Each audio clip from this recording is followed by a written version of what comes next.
Aggie Sliwka is our history and special collections librarian and has been involved for many years with managing and supporting our relationship and your relationship, existing or future, with Zotero. Thank you so much, Mark. Thank you. Thank you all for attending online and in person. So let's get started with Zotero. Organizing your research is a very important part of grad school. It's also very important for your research and writing workflow, which is why we're going to talk about Zotero today.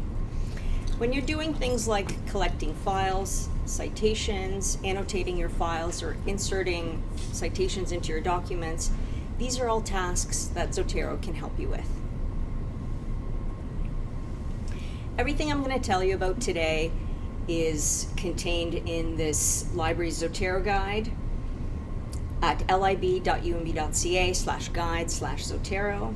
It has videos, it has usage tips that we've accumulated over the years, and of course it has contact information for me and my capable colleague Rochelle Witherspoon. Zotero is one of many citation management tools out there, but there are a couple of advantages to using it. It is free, and it is supported here at UNB by folks like me, Rochelle, and others. So these are certainly a few incentives to use it. Your time investment in Zotero makes the most sense if you need to reuse your sources and their citations across multiple projects, and if you're building shared research libraries with the option of different users contributing and editing citations. Those are the kind of two scenarios when Zotero makes the most sense. There are a few features that make Zotero attractive for graduate students. You can download citations from library databases and the web. You can organize your citations and PDFs. You can annotate and highlight PDFs, insert and edit citations in Microsoft Word and Google Docs. And also keep in mind that Zotero is available in the MS Word thesis template. So that can be very useful for those of you preparing your theses and dissertations. A couple more features is that you can create annotated bibliographies with Zotero and share and build citation libraries in Zotero groups. To get the most out of Zotero, it is best, I think, to go through this three-step installation process, where first you create a free account at zotero.org. And this cloud-based account will allow you to access and sync your Zotero library across multiple devices, and it will give you access to that groups feature that we're going to talk about at the end. Then what you want to do is download the Zotero application for Mac OS, Windows, or Linux, depending on what you're using. And just as an aside, there is a Zotero app available for the iPad and iPhone that I encourage you to check out. And then in step 3, you want to download the browser connector for Firefox or Chrome. There is a connector for Safari, but it's been broken for quite a while, and so I don't recommend using it. The browser connector is the tool that allows you to harvest citations from databases and websites. So it is very important to get that third step.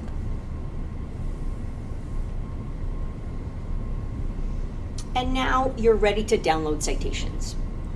In the navigation ribbon of your browser, the Zotero connector will appear somewhere to the right of the URL bar. And the appearance of the connector will change depending on the type of information that you're browsing.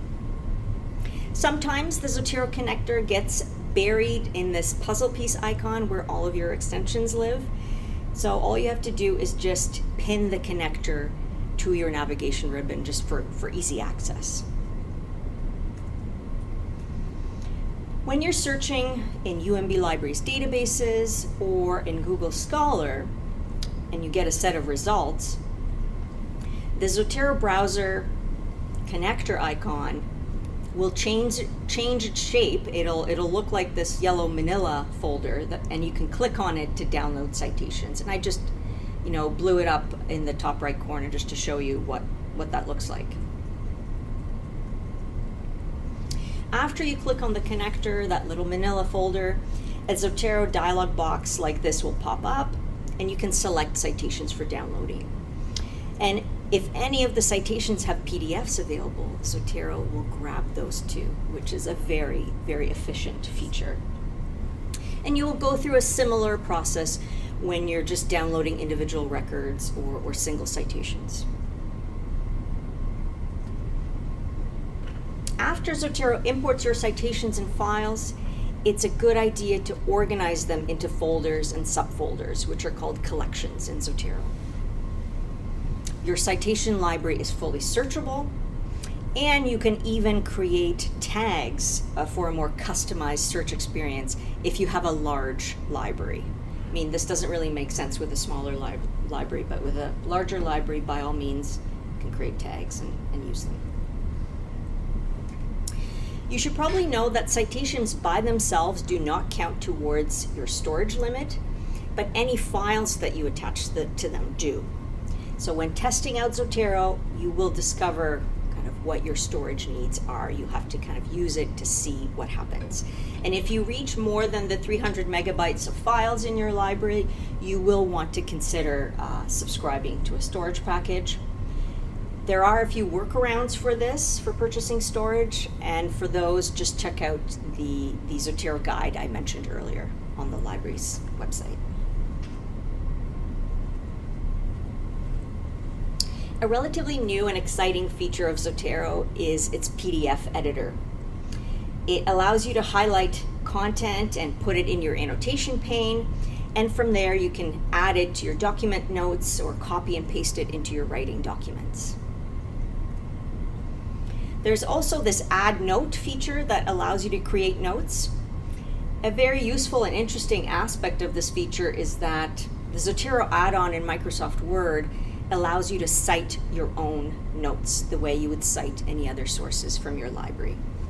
So there's actually a button just for this purpose for citing your own notes in the Zotero plugin for Word.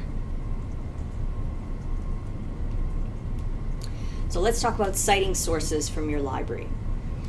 When you download Zotero, it does automatically install the Microsoft Word plugin.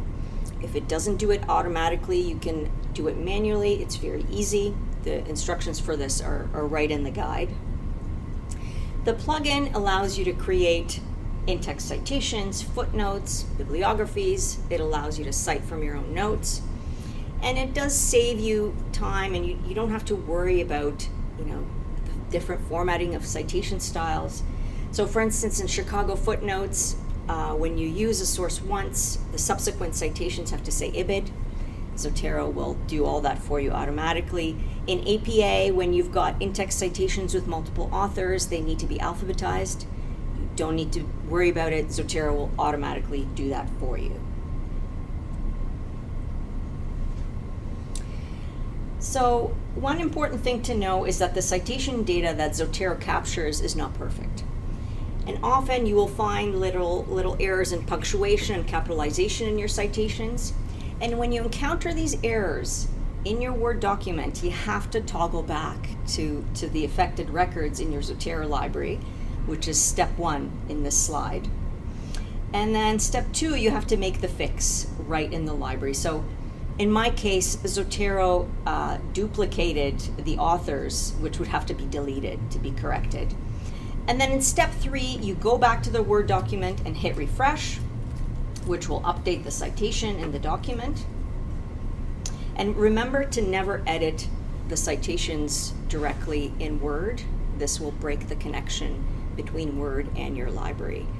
So it's not something that we can fix once it breaks. And of course, if you have a large document, this can be very, very unpleasant. Another great feature of Zotero is that you can create annotated bibliographies.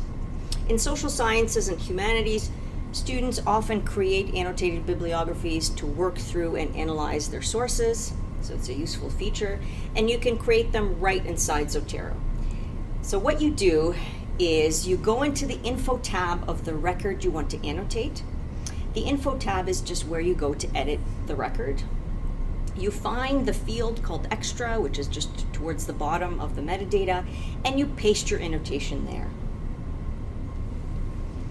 And after you put in all your annotations and multiple sources, what you do is you highlight the relevant items you want to use, so Control Shift or Command Shift, and then you right click and select Create Bibliography. And this will generate an HTML or RTF file, which you can use as is, or you can paste it into your documents. The last feature I wanted to mention today is Zotero groups, which allow you to collaborate with other Zotero users. And you do have to go to zotero.org to set it up. You have to visit the Groups tab there. Setting up a private library is ideal for small groups where specific people can share files and edit citations. When you create a group, you have control over, what members can do, whether they can edit or just read the content.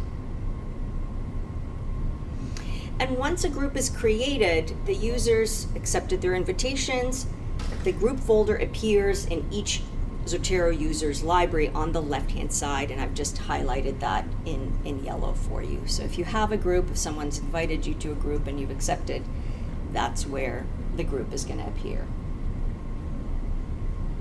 So I encourage you to try out Zotero and see if it's the right tool for your research and writing workflow. And don't forget to check out the guide at lib.umb.ca/guide/Zotero. And of course, reach out if you have any questions. Hi everybody, my name is Tiozzo and I'm the Data Analysis and Visualization Librarian here at UNB Libraries. Today I'll be talking to you about data in general. Let's see if I can advance. Here. Before I do that, I would like to respectfully acknowledge that UNB stands on the unsurrendered and unceded traditional lands of the Wolastoqey people.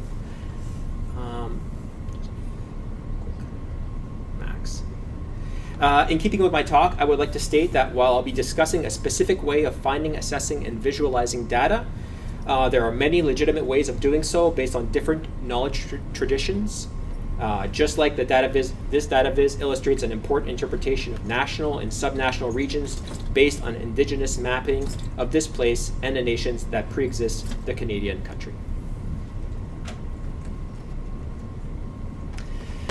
So this is a big topic, data, and I have 15 minutes to talk about it. So I had to make some choices about what I was going to put in this presentation, which may or may not be the relevant information that you're looking for.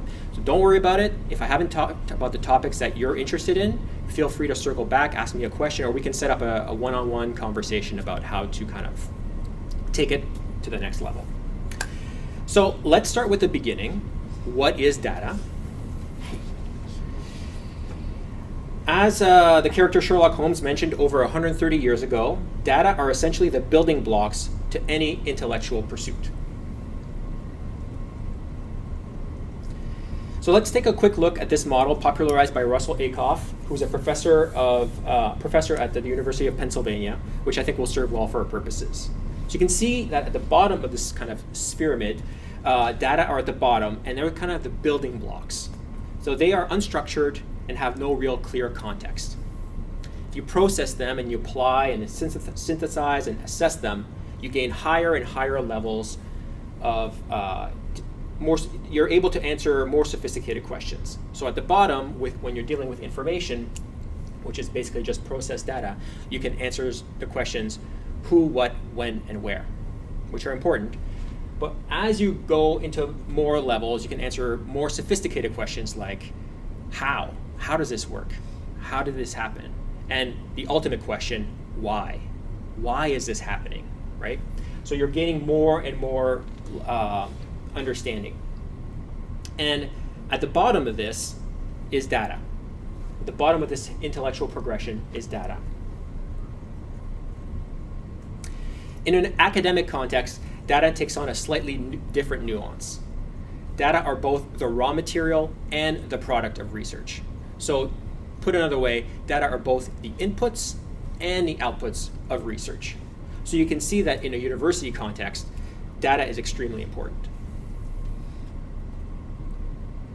Now that we've established what data is important, let's talk quickly about why data visualizations are important. visualizations are important because they help communicate ideas that are difficult to do through text or numbers or photos by themselves. There's a certain truth to the old saying, an image is worth 1,000 words. So let's take a look at an example. Here we have Anscombe's quartet. It's a classic data visualization example. We've got four data sets with XY variables. When we run a few basic statistics, we can see that the four groups are virtually identical. The X and the Y means are the same across all four groups at 9 and 7.5 respectively. The standard deviation is the same across all four groups at 3.32 and 2.03 respectively.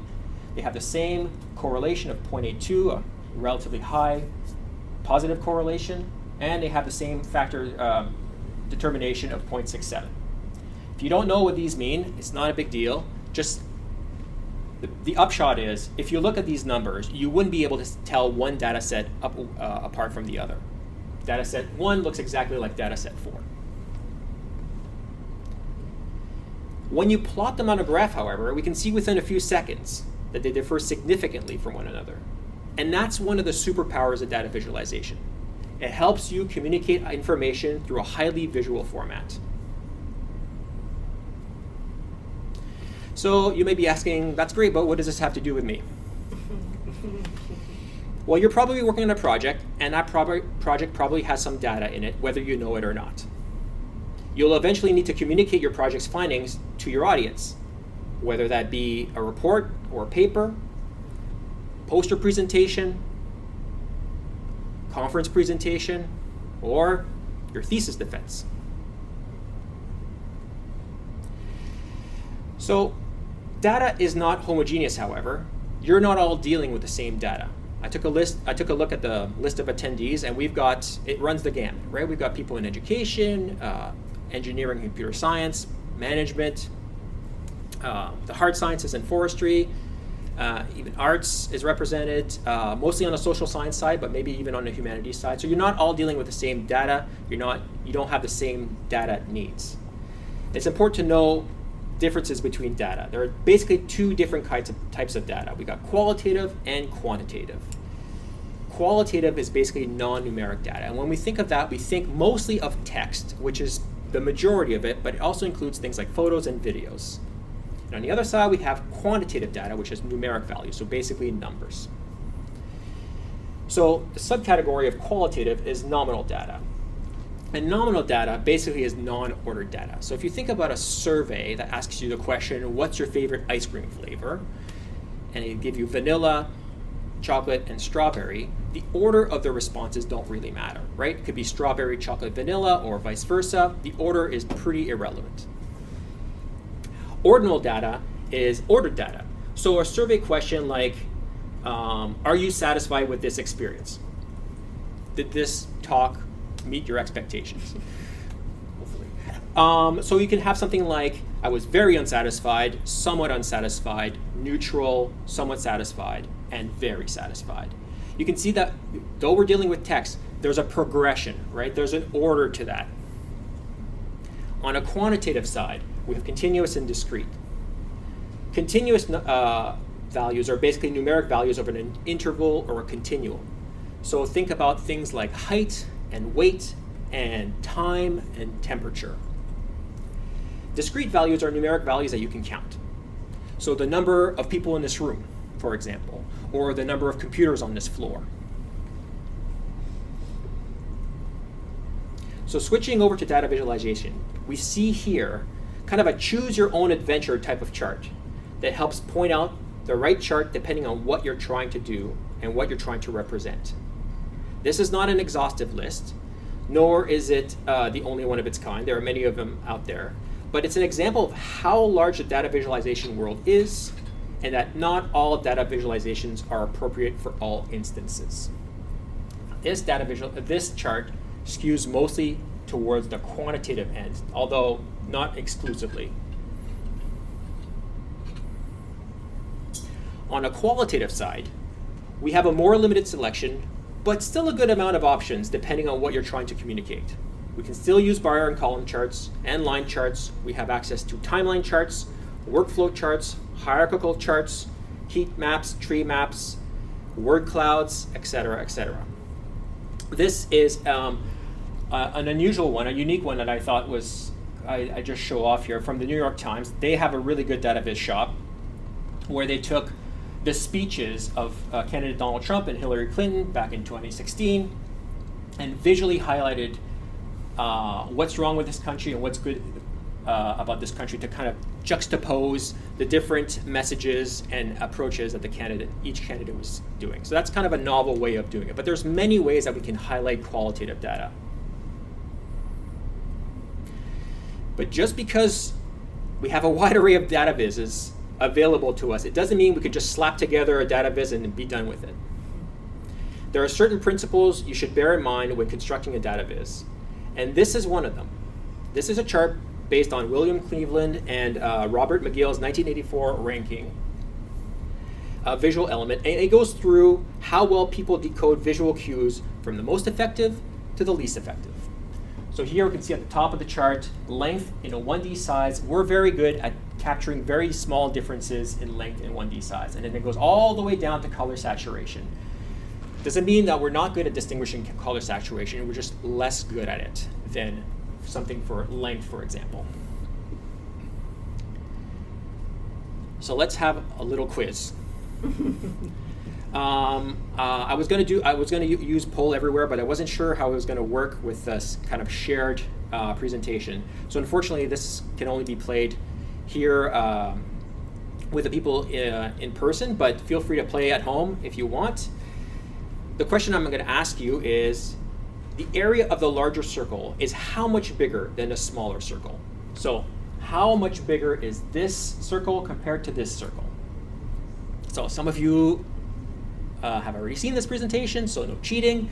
But for those of you who haven't, how many people here think it's 25% larger? By a show of hands. Okay. 50% larger? Okay. 75% larger? Nobody's. 100% larger? And 150% larger. Okay, it seems to skew mostly towards the smaller end, right? 25 to 75% I think comprises the bulk of the answers here. Hold that thought. Now, how much bigger is bar A from bar B? Now, how much bigger is B bar from A bar? Again, same question. 25% larger by show of hands? 50% larger? Oh, no. No. Okay. 75% larger? 100% larger? Most people 150% larger? All right. The answer is 100% larger in both instances. Most of you, and this is typical, underestimated the circular difference because you looked at the difference in the radius, right? He's like, oh, well, that's not very much, right? But not the entire area of the circle, right? That's one of the faults of using circular data vizes. It makes it difficult. And if we go back to McGill and Cleveland, we can see that curvature is difficult to interpret, right? We have a harder time with that visual cue. Whereas a bar chart, which only has one element, it only has its length to work with, is much easier to interpret. Even though, in my mind, the circle looks better, right? To me, it's a more beautiful visualization. But the bar chart is a more effective visualization. Now, we've seen how circles and pie charts can be difficult to properly assess. So let's briefly talk about 3D pie charts.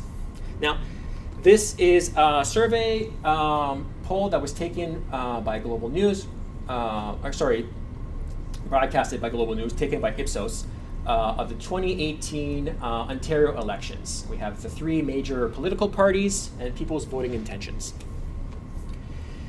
So the angle of the 3D pie chart creates a false perspective that the front of the pie chart is bigger than the back of the pie chart. So in this case, the NDP here in orange have 35% of the voting intention, but their share of the visual pie takes up 48% of the surface of the chart.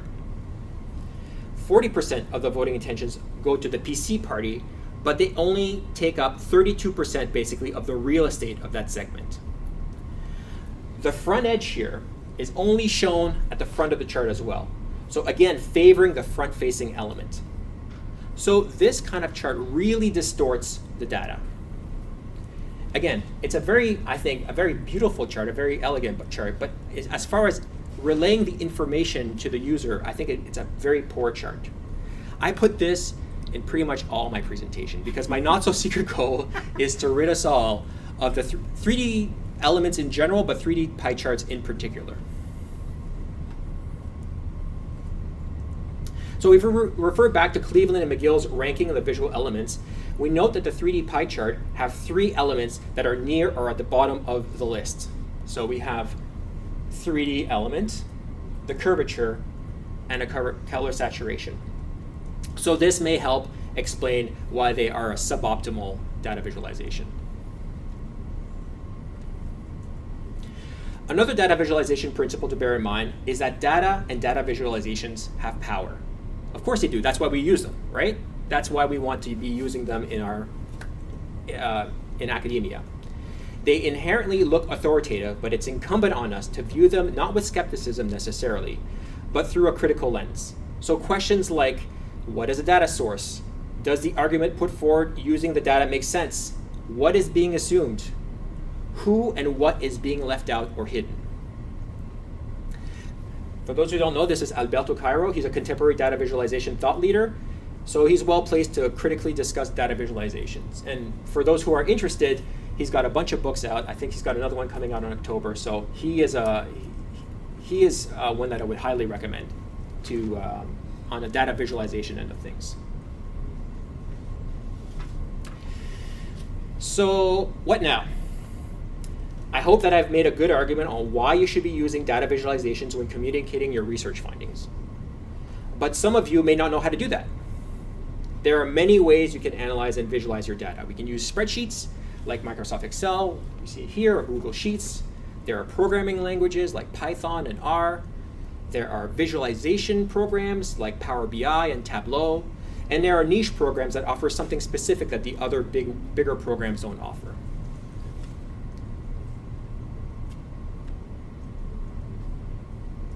I can't find mine. Sorry.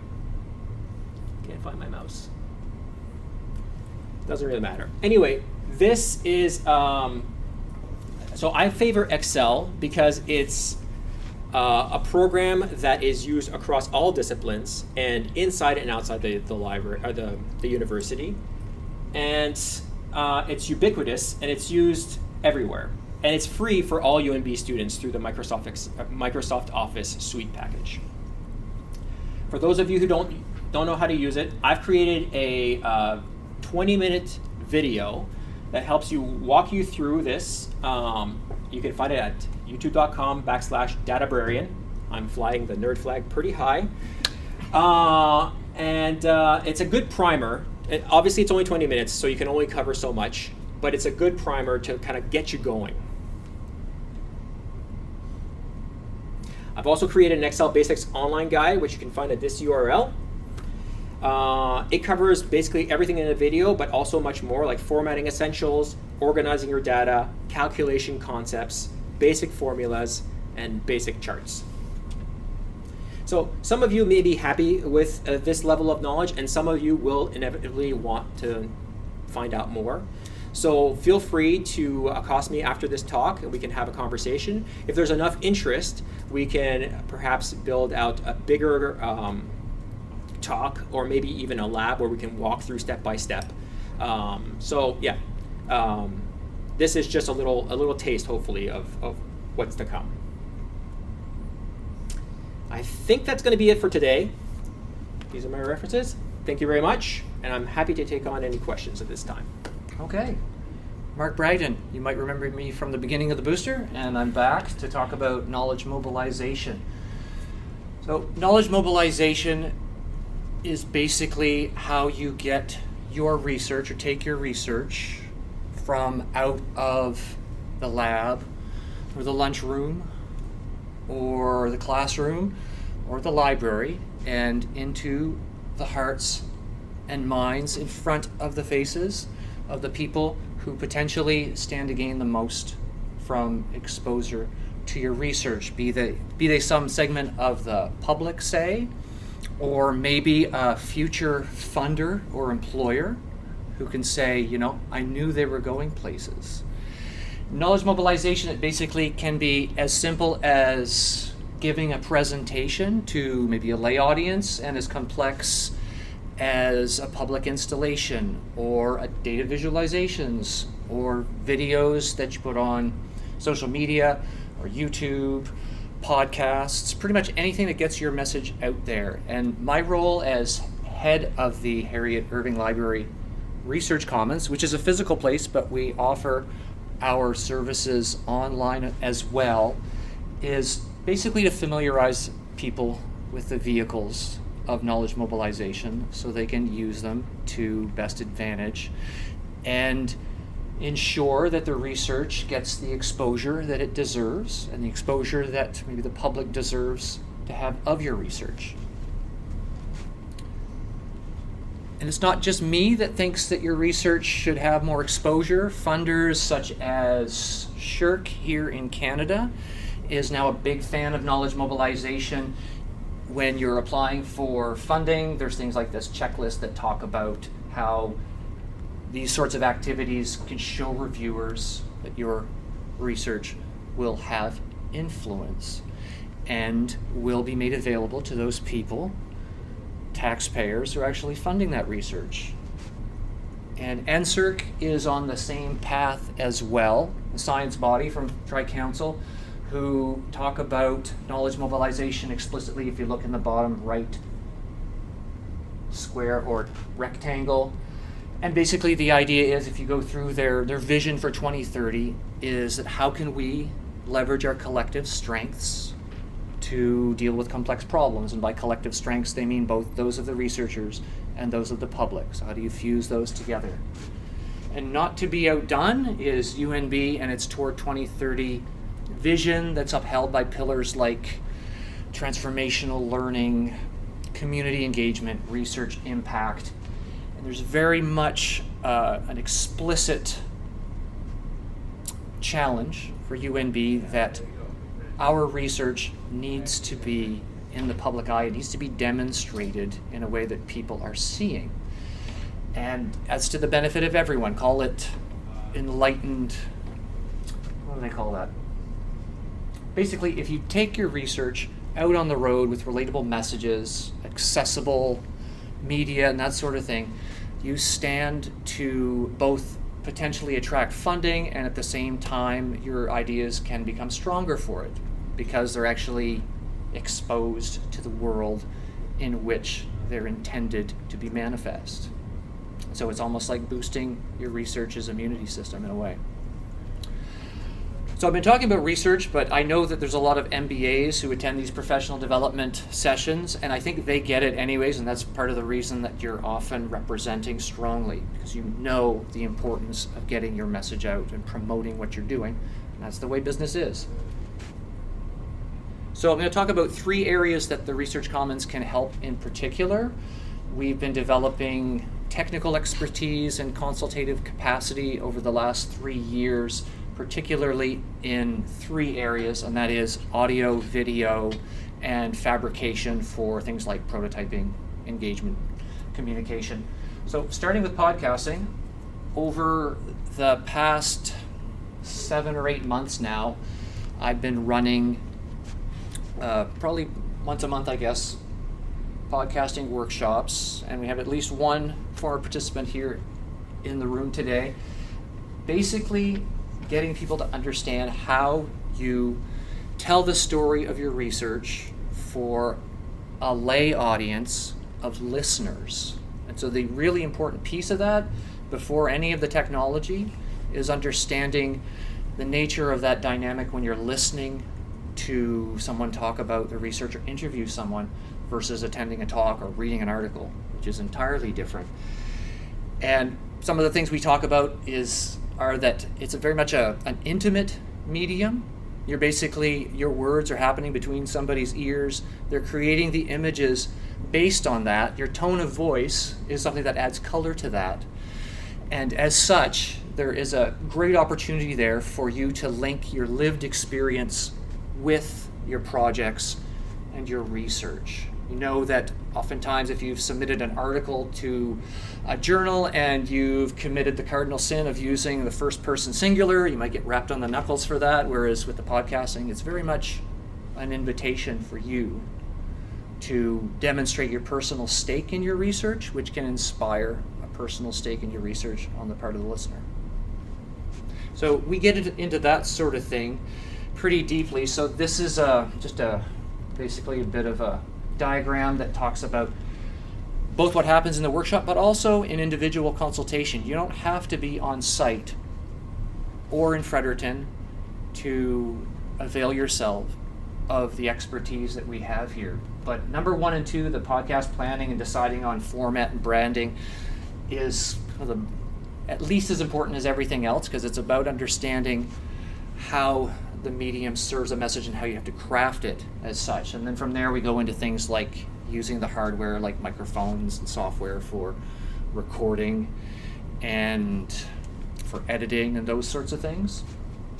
And just to highlight, the next podcasting workshop will be taking place on Saturday, October 14th, and it's a spillover from the registration from one a month ago. And if anybody's interested, here's my contact information, and this information will also be carried in the description of this session's recording.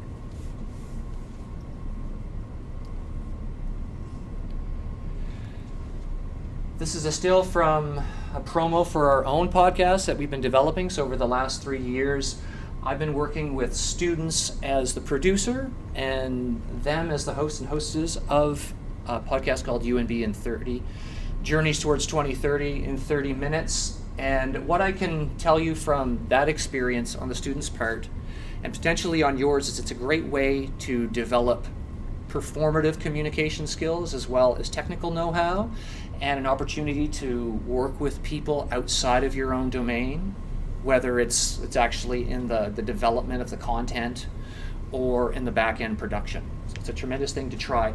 And as I've said, we can help people wherever you're at in terms of geography or skill set. And we also, if you're here and you're doing, say, some field recordings, or you're doing some participatory research where interviews are involved and you want to augment the equipment that you have in your pocket, which is your cell phone, then we can also lend out microphones and other sorts of equipment. So that's an option too.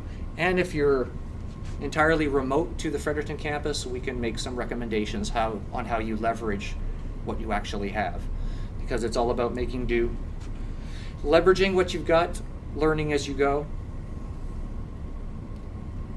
So similarly, beginning reading week, we're going to start a series of filmmaking workshops. And similarly, but just adding the moving image, this is actually a still from a promotional video for our filmmaker studio here on site in the Harriet Irving Library Research Commons. We'll be talking again about how an understanding of the medium itself, which incorporates sound, images, and sometimes words, guides how you shape your message. And we'll be using our Lightboard studio as well, which is kind of a neat way to add a little bit of pizzazz to your presentations through a type of whiteboard functionality.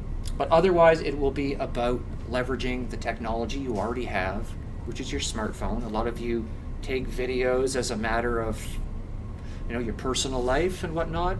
And so how can you leverage this as an actual professional mechanism? This is actually a slide from a film workshop that I gave at the end of the summer to some nursing students from Manipal University in India who were visiting on a clinical course. And it's basically just to show you, other than the fact that I'm also a contract drawer, if anybody's looking for some drawing, then I can do that as well. But basically the idea is, how do you fuse your purpose to the medium? What is it exactly that you have to take into account in terms of, for example, you've written an article that's 10 pages long, and you want to somehow get the same message out, and do you think it should be 10 minutes long? Maybe it should only be a minute and a half long, 20 seconds long. Should you be using the same sort of vocabulary and technical nomenclature as you would in a paper? Well, as soon as you start using the word nomenclature, it's probably the answer is no. But basically, what have we got here? It's essentially understanding a process and designing a foundation, and then the technology, understanding things like shot choices, pacing, working with lights, whether you have studio lights or you're out in the environment, so how do you leverage what you have? How do you plan for sound and then design outside of that? These are all the sorts of things that we cover.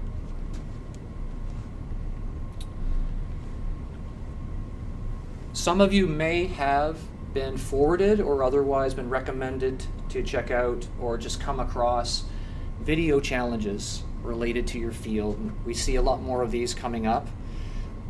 Not so much locally, but sometimes it doesn't matter if it's happening locally for you to participate. But the idea is, how does your research area or your professional development areas intersect with the concerns of a particular sponsor, whether it be public or private?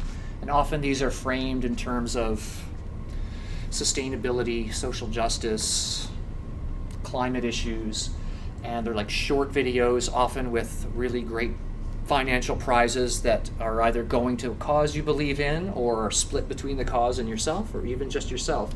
And this is the sort of challenge that will be the narrative conceit for these filmmaking workshops. You'll be working towards being able to make that connection between what you're researching and its broader applicability